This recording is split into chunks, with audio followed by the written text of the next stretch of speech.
So, I had a thought. Ruric Thar, the Unbowed. He's pretty great. And, Magic needs to evolve. It needs to definitely get better.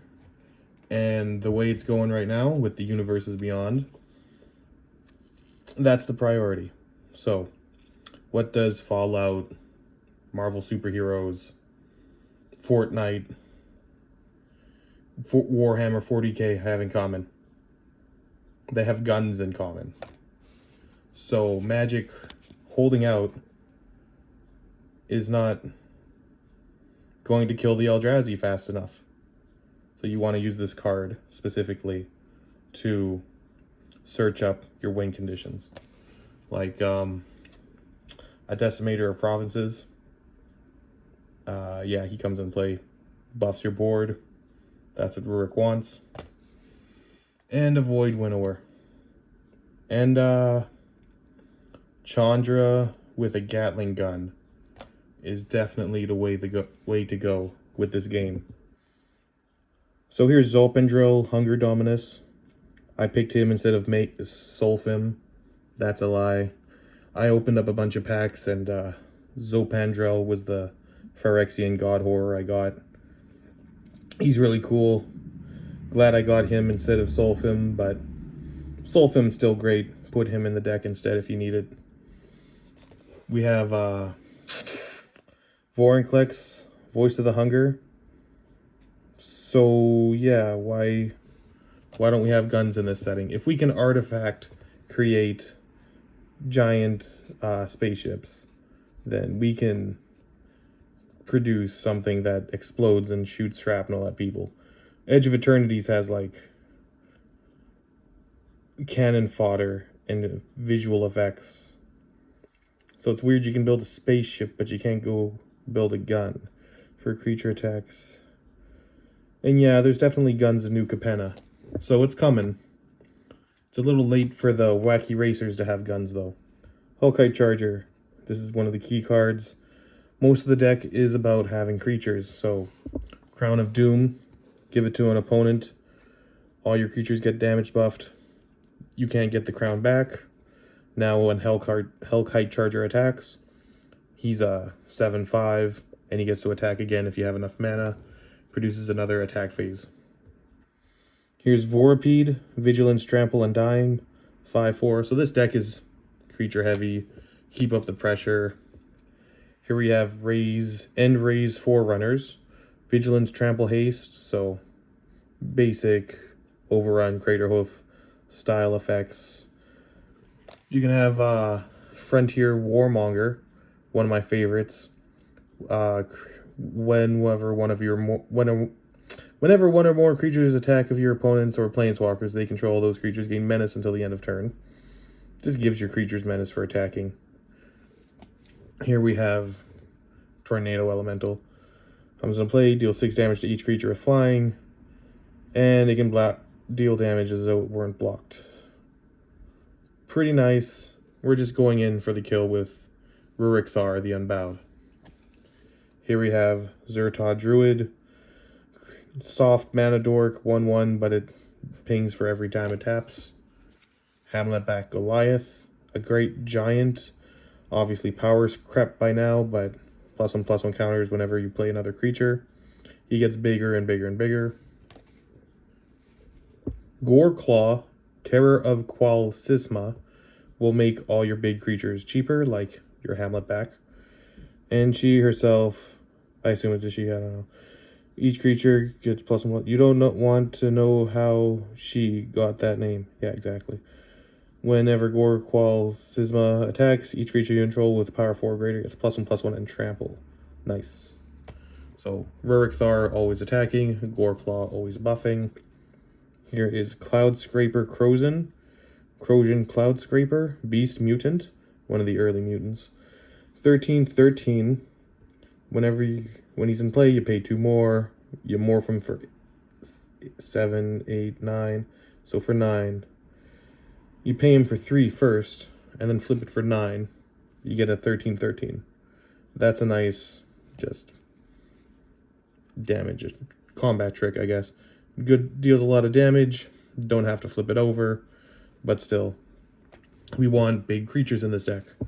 Skarg Goliath has Blood Rush, so you discard it for 7, and it gives target creature +9/+9 and trample. Very, very useful. Why are we giving them all trample? We're giving them all Cascade, Cascade, Cascade, Cascade with Apex Devastator. 10 cost, 10/10, but you get 4 Cascades out of it. That's 4 different permanents. Here we have Bedlam, one of the permanents you might get. Sure, you'll take 6 damage, but creatures cannot block. This will close out the games, which is why you have a 13/13. We have Hate Flare to make sure indestructible creatures are not indestructible. We have Beast Whisperer. Whenever you cast a creature spell, draw a card. 2/3 elf creature for 4. Feasting Troll King, very cool. Vigilance Trample, 7/6. Enters, if you cast it from your hand, you get 3 food tokens, sacrifice 3 food. Play him from the graveyard. Pretty useful. Here we have a card that'll damage you, but it will deal X damage to each creature. So if Ruric Thar is not on the field, this is a board wipe for free. Well, not free, but a red-green board wipe in flavor because you have Apocalypse Hydra. Comes in play with X +1/+1 counters on it. If X is 5 or more, it comes in play with an additional X +1/+1 counters. And pay 2, remove 1 to deal 1 damage. Pretty cool. It's been power crept now. Here we have Solemn Simulacrum. Sure, green has stronger mana fetch, but it's cool. Just a creature. He won't trigger the 6 damage, so that's why it's in here. Thicket Elemental. So you kick him, and then if it was kicked, reveal the top library, blah, blah, blah, blah. Get a creature card, play it. So now you have 2 creatures for 7. Ant Queen. Great card. 5 mana, pay 2, produce a 1/1 green insect token. For 5, it's a 5/5. It definitely produces a lot of mini chumpers that Ruric Thar likes so that you can get in big damage. Conquering Manticore, we've seen this before, that it enters the battlefield, gain control of target creature until an opponent controls until the end of turn. It gains haste, so you can attack right away. Itali Primal Storm, you know, just give them guns. A Spinosaurus with guns, I'd play that. Whenever Itali's Primal Storm attacks, exile top cards at the library with any cards with paid. So, you know, play the new Phyrexian one if you have it. Here's another worm. Here's a 3/6 cost worm for Riot. When Ravager Worm enters a battlefield, choose one. Ravager Worm fights target creature you don't control, or destroy target land with an activated ability that isn't a mana ability. So, gets rid of that tricky land that might be helpful for them, Thespian Stage, whatever it might be. Here we have Caustic Caterpillar, so destroy target artifact or enchantment instead of a naturalize. We have Godzilla, so I'm definitely part of the problem with Universes Beyond. When they came out, of course I got it. Look at this. This is fucking sick. Here we have Wolf of Devil's Breach. Yeah, you attacks, pay 2, draw a card, discard a card. No, not draw a card. Pay 2, discard a card. If you do, it deals damage to target creature or planeswalker. Equal that discarded card's converted mana cost. Nice effect. Paying 2 mana and discarding a card is too expensive in an EDH game, technically. So, this is definitely better in Standard. When it was Thopter Assembly. Another card that's really interesting. For 6, it's a 5/5. At the beginning of your upkeep, if you control no Thopters other than this one, return it to your hand and you get 5 Thopters. So you just produce a bunch of flying tokens, get this card back, and you can keep it and keep playing it. Here we have Polis Crusher. Trample, protection from enchantments. Pay 6, it gets Monstrosity 3. When he deals combat damage to a player, if Polis Crusher is monstrous, destroy target enchantment that player controls. So, protection from enchantments. He's not going to be blocked by enchantment creatures, but that's pretty rare. He's more so just destroy target enchantment and have a strong creature. Gruul, Rage Beast for value on all your creatures. Whenever a creature or Rage Beast or another creature enters the battlefield you control, fights target creature and opponent controls. Very, very cool because he's raging. Here we have the titular Mage Slayer. Whenever equipped creature attacks, it deals damage equal to its power to defending player.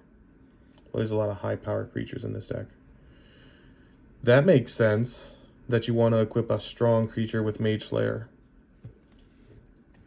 Here we have Sakura Tribe Elder. Sacrifice it, get a land. Here we have Lotus Cobra. So if you see multiple copies in a deck, I'll just mention if it's from another deck. If I took it out, put it in. So Lotus Cobra, way too many of them. Multiple in different decks. Majestic Matriarch, only got the one. It's in this deck. Power and toughness equal to twice the number of creatures you control. So if you have Ant Queen, you can pump this up pretty quickly. At the beginning of each combat, Majestic Matriarch gains flying until the end of turn with the creature you control flying. Same is true for all the other keywords. That's a lot of keywords. Here we have the Double Striker, Hound of Grizzlebrand.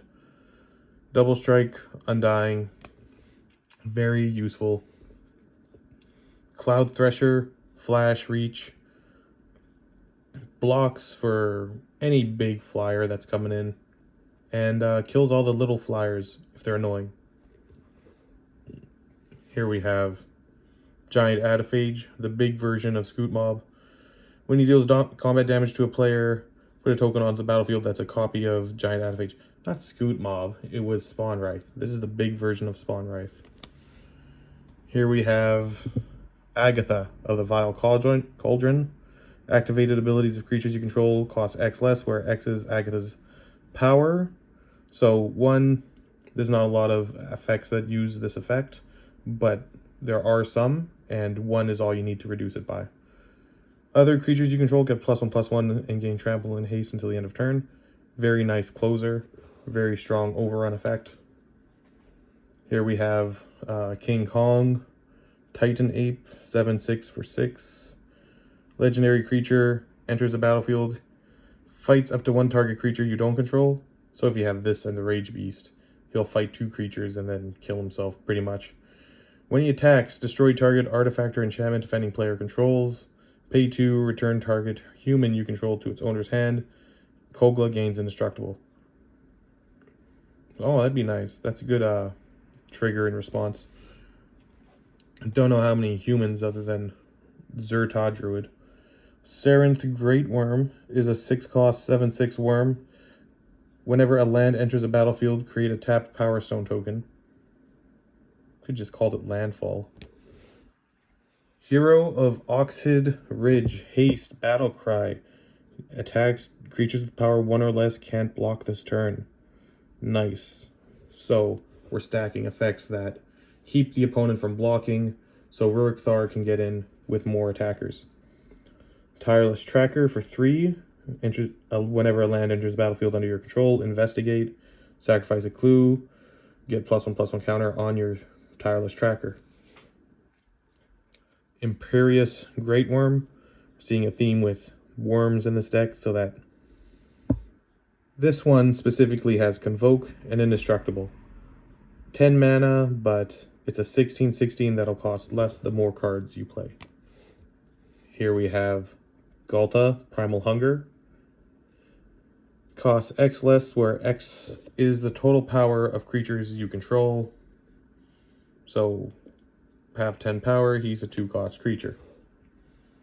This will immediately reduce his power by half the opponent's life points. Reduce his mana cost by half the opponent's life points.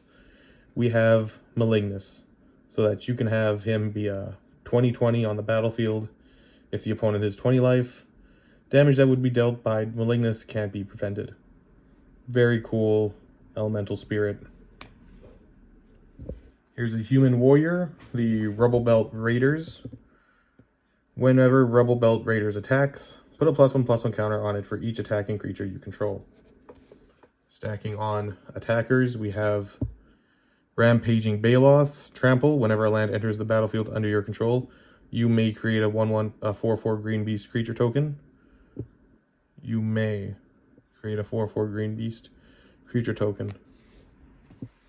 Gem Razor. Mutate for 3, reach trample.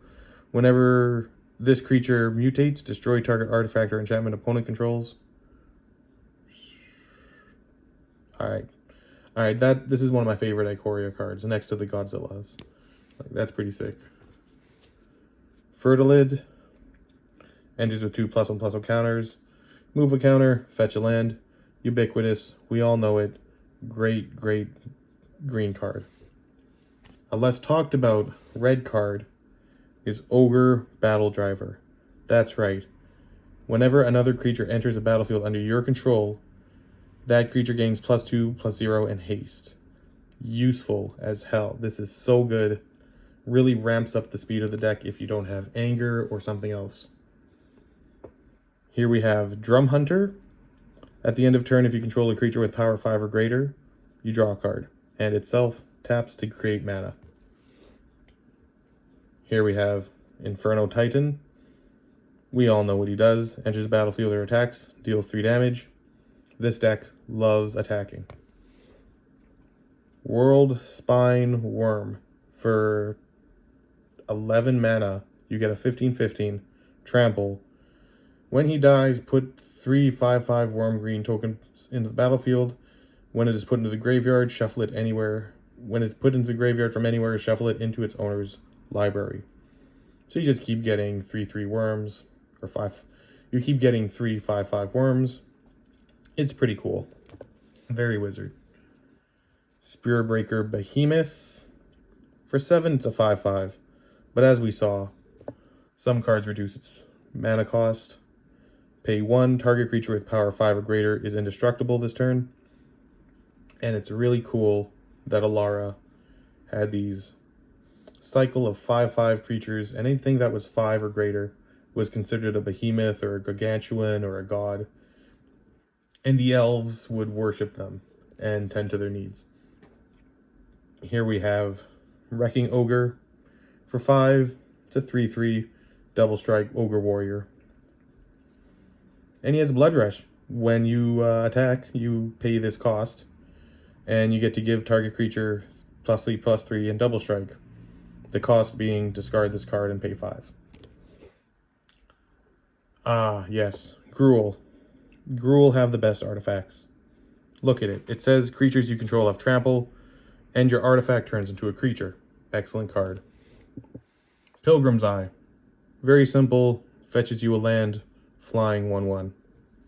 Just easy to mana fetch. Spellbreaker Behemoth. Spellbreaker Behemoth can't be countered. Creature spells you control with power 5 or greater can't be countered. Now your general has protection. You don't have to worry about him getting countered. Or your Territorial Allosaurus, which has a kicker that if you pay the kicker, it fights another target creature. Pretty cool. Garruk's Pack Leader. So yes, he's strong. It gets a 4/4 body, but when a creature with power 3 or greater enters the battlefield under your control, you may draw a card. Garruk's Uprising. When it enters the battlefield, and if you control a creature with power 4 or greater, draw a card. When a creature with power 4 or greater enters the battlefield under your control, draw a card. Elemental Bond. A creature with power 3 or greater enters the battlefield under your control, draw a card. And now we have Luca. And he's Bound to Ruin. And this is pretty apt. So you pay Phyrexian, it comes in with 2 less Planeswalker loyalty counters, but it comes in faster. You get to pay +1 counter. +1 loyalty, it gets 2 mana. Play this to activate creatures or pay creatures, so that's quite a lot of cards. Create a 3/3 Phyrexian Beast token with Toxic 1. We're not going for Toxic, so that's not useful. But it does create a blocker. Luca deals X damage divided as you choose among any number of target creatures and or planeswalkers, where X is the greatest power among creatures you control. There you go. That's a finisher. You want to activate that and make sure you have the greatest power on the board. Malignus helping with that. Very, very cool. And yeah, Castle Embereth so that your creatures get bigger. Kazandu Refuge, Kessig Wolf Run. You know, give a creature plus X and trample. A bunch of forests. Quite a bit of forests. Don't know exactly how many. Decklist is in the description, and it's in the description of all my videos. I don't mention it. I don't know why I don't mention it. Cinderglade, Mountain Forest. If you have any ideas for decks, let me know. If you have a favorite deck, it's all good. Because, yeah, this card makes you fight other creatures. This card is making you a creature. This card is, yeah, whatever. This card's expensive now, I think, just because it's, like, such a good ability. Draw a card, activate this ability if you control a creature with power 4 or greater. Land. Mossword Bridge. Can't wait to go back to Lorwyn. It's gonna be great. It's gonna be totally not fucked up. I don't think, like, Magic needs guns. But I think the more Universes Beyond they make, the more likely they need to include simulacrums. And I don't like guns personally in effect, but I recognize their necessity because it creates, like, new innovations. How else are you going to make a fucking missile to Mars if you don't have the knowledge to use explosives? You know, you got to make your explosive nuclear powered jet rocket to get to goddamn Jupiter. Shit, we don't have the most expensive fuel, the most useful ways to travel yet, but you know, we'll get there if we use what we have. And Canada's got a lot of useful resources, and I'm worried that people are going to strip mine it. They're going to use the worst tactics that they didn't learn from, what was that game called? Magic the Gathering? Where they had a whole species mine itself to death called the Kavu. And they're in this Edge of Eternities, and I think they were supposed to be an allegory for making weapons of mass destruction, but it didn't land. Just like how Star Wars, they had an allegory for dictatorships rising, and people got bored of that, and they didn't learn the lesson. So, like, this shit's so cool, but we have shitty people in charge of some of this stuff. Marvel Snap's dead, and yet we don't have any of this art on the fucking cards? Damn. You have to pay extra to get the Invisible Woman Marvel Snap skin. Yeah. Yeah. It's all made by people with more resources than us. And they're not exactly fans of the thing. They're just, you know, hiring people in charge to make sure that the thing keeps going. It keeps being profitable. Look at that. Look at this guy. This is what we can have in Magic. And they're so close. They're very, very close to making some peak artwork in Magic the Gathering. Just because the fantasy element's still there, but it's dead.